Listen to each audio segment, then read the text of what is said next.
Então vamos agora, falar mais um pouquinho, de contexto bíblico. Nós estamos no capítulo 14, E João aqui ele vai ter 7 visões, Uma visão panorâmica de coisas aqui que iriam acontecer, E essas visões elas preparam aqui para que aconteça, os últimos flagelos, o derramar das taças da ira de Deus sobre a humanidade. São 7 taças, E assim vai finalizar agora, todos os acontecimentos aqui sobre a humanidade finaliza com o derramar das 7 taças de ouro.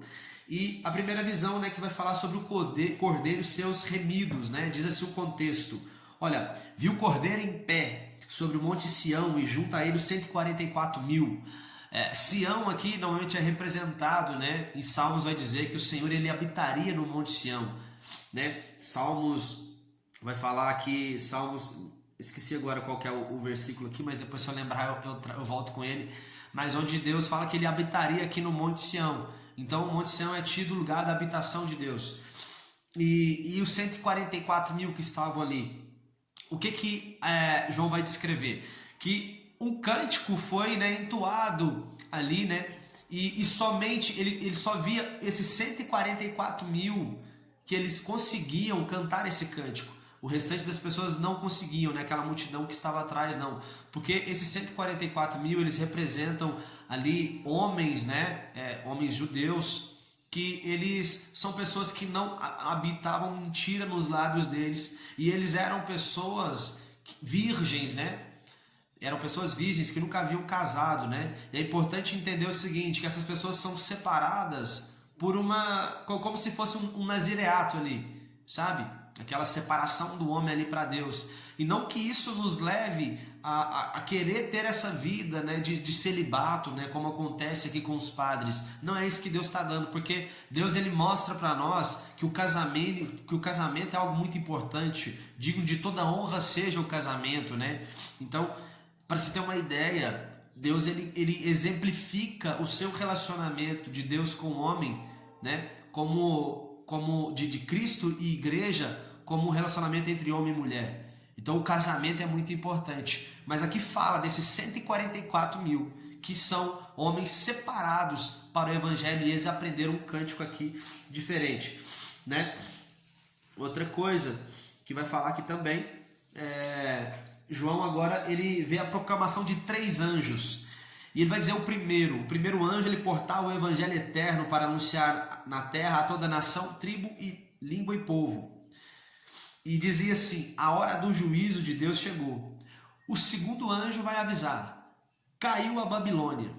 E o terceiro anjo diz: aquele que adorar a besta e receber sua marca, esse vai beber o vinho da justiça severa de Deus e será atormentado com enxofre diante dos santos anjos. Então,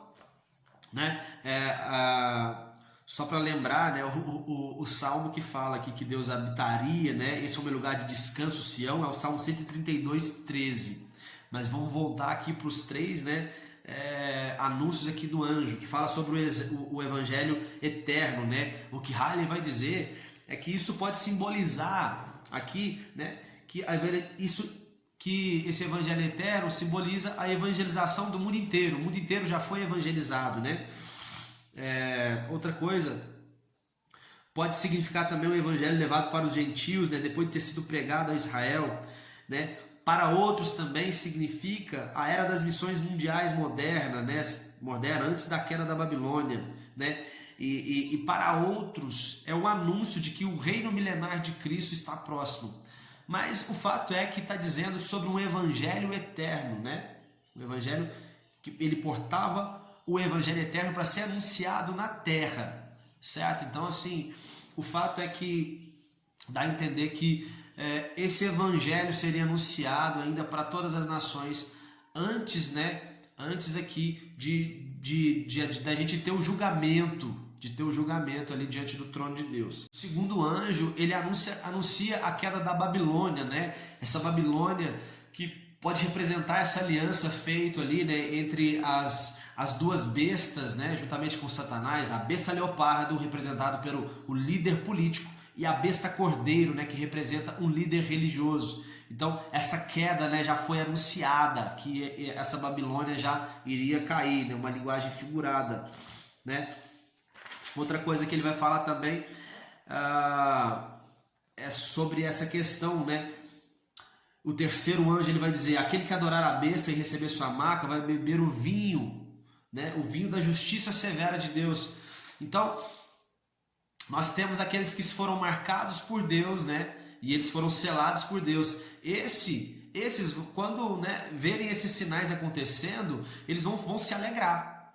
Mas agora aqueles que receberam o sinal da besta, eles vão ficar tremendamente apavorados, porque agora chega a justa justiça de Deus. E vai ser um lugar de tormento com enxofre, né, diante dos anjos e do cordeiro, né? Então, realmente, né, esse terceiro anunciar aqui do anjo fala realmente da diferença daqueles que vão servir a Deus e daqueles que o rejeitaram, daqueles que rejeitaram a salvação em Cristo Jesus. Aí há uma grande, né, o juízo aqui para essas pessoas. Outro anúncio que ele vai dar também aqui, né, fala da ceifa, a hora da ceifa da terra. E ele diz assim o contexto: alguém semelhante ao Filho do Homem assentado numa nuvem, né? Ele vê alguém semelhante ao Filho do Homem assentado numa nuvem, tinha uma coroa de ouro na cabeça e uma foice, e ele passou sua lâmina ligeiro por toda a humanidade, ela foi ceifada. Então, nós comparamos isso aqui, né, com a parábola do joio e do trigo, né, mencionada ali em Mateus. Mas o que acontece? A gente às vezes tem aquela ideia de que a separação do joio e do trigo, né, é feita dentro da igreja. Um dia Deus vai separar o joio do trigo, quando na verdade o campo que está descrito na parábola não é sobre a igreja, mas é sobre o mundo. Então, né, há uma ceifa a ser feita ali, não dentro da igreja, mas no mundo inteiro. E aí, em Joel vai dizer que essa safra já estava madura, né? Em Joel capítulo 3, 13, e diz assim o texto em Joel: lance a foice, pois a colheita está madura. Venham, pisem com força as uvas, pois o lagar está cheio e os tonéis transbordam. Tão grande é a maldade das nações, pois o dia do Senhor está próximo no vale da decisão. É um retrato muito antigo. Desculpa.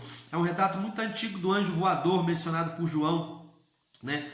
Posteriormente pelos anjos da colheita. Então o fato é que se anuncia uma colheita aqui, certo? Uma outra visão aqui que vai ser anunciada, né? Ele vê um outro anjo partindo do santuário celeste, empunhando uma foice menor e afiada. E mais outro anjo saiu com poder sobre o fogo, e ele pediu para o anjo da foice menor colher os cachos da extensa vinha da terra, e colheu uvas maduras e lançou no imenso lagar da ira de Deus, né? Então, essa visão ela se refere aos ímpios, né? Que eles vão ser lançados no lagar da ira de Deus. Outra coisa que ele vai também dizer aqui é que, né, é o que já foi dito nos evangelhos, né? Que os ímpios vão ser lançados ali na fornalha ardente, onde haverá choro e ranger de dentes. E Mateus fala sobre isso, né? Fala dessa colheita, certo? Então, assim, para alguns vai ser bom, para outros vai ser, né, um dia de extremo pavor. Outra coisa também, né, fala ali também de 1.600 estádios, de uma medição que João faz ali. Isso corresponde aproximadamente a 300 quilômetros, que é o comprimento da Palestina, né, que é Israel, de norte a sul. E ele vai falar, né, do sangue ali que foram derramados, né, o sangue ali dos que foram abatidos, que cobriu alcançar a altura dos freios do cavalo, né, dos cavalos. Pensa-se que se trata da destruição completa da Terra Santa, ou talvez do mundo inteiro, né? Joel ele vai profetizar acerca dessa guerra, né? Em Joel capítulo 3, versículo 2 ao 10. Provavelmente também uma descrição da batalha do Armagedon. É uma visão que, né, que João está tendo. Provavelmente são essas coisas, né? Algo descrito por Joel já. E também fala sobre a batalha do Armagedon, onde os sangues vão cobrir ali a altura, né, dos freios, né, dos freios ali dos cavalos, certo? Outra coisa que ele fala também, né, fora da cidade aqui, né, provavelmente é uma referência ao vale, talvez o vale de Cedron ou o vale de Josafá, que vai ser fora de Jerusalém. Zacarias capítulo 14, 2 vai dizer assim, que a cidade será conquistada, as casas saqueadas e as mulheres violentadas. Metade da população será levada para o exílio, mas o restante do povo será tirado da cidade. Os exilados aqui significam, provavelmente, que representam o povo de Deus, que será removido para um lugar seguro, a fim de não participar da ira que sobrevirá aos ímpios, certo? Então, né, é mais uma visão aqui que é sempre, né, como eu falo, é uma visão um pouco complicada, mas a gente vai tentando descortinar esses mistérios que estão por trás aqui do Apocalipse. Outra coisa que vai falar também, né, é sobre que os remidos cantam ao Senhor, né? Ele vê ali um mar de vidro misturado com fogo, e em pé todos que haviam vencido a besta. Eles empunhavam harpas entregues por Deus e cantavam o cântico de Moisés. Então, essa também é uma representação ali, né, dos mártires. Lembra dos mártires, né? Mais uma vez, os mártires, eles perguntando até quando, Senhor, a gente, né, vai estar aqui, até quando a gente vai esperar pela justiça, né, pela vingar, tipo assim, uma justiça pelo nosso sangue derramado. Então, agora eles cantam.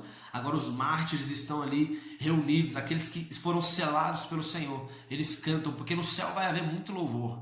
Pode ter uma certeza disso, no céu há muito louvor. E eles cantam o cântico do Cordeiro e o cântico de Moisés, né? É só um trecho desse cântico que diz assim, olha: grande e admirável são as tuas obras, ó Senhor Deus Todo-Poderoso.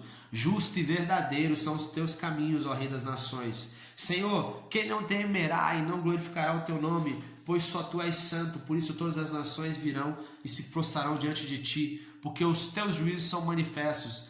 Abre os céus, o tabernáculo da aliança.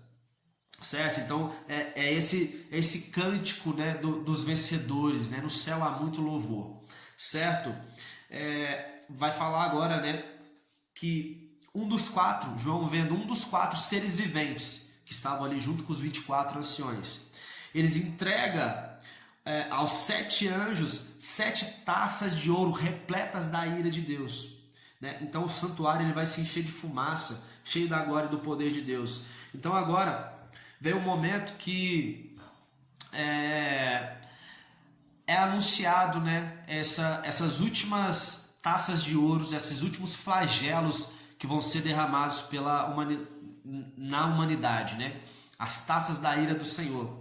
E aí o santuário se enche de fumaça e do poder da glória do Senhor. Então agora é um momento que não há mais intercessão, agora que há juízo, né? Por enquanto, hoje na Terra, nós temos intercessores, a gente pode orar intercedendo uns pelos outros, a gente recebe perdão pelos nossos pecados, mas nesse momento aqui não.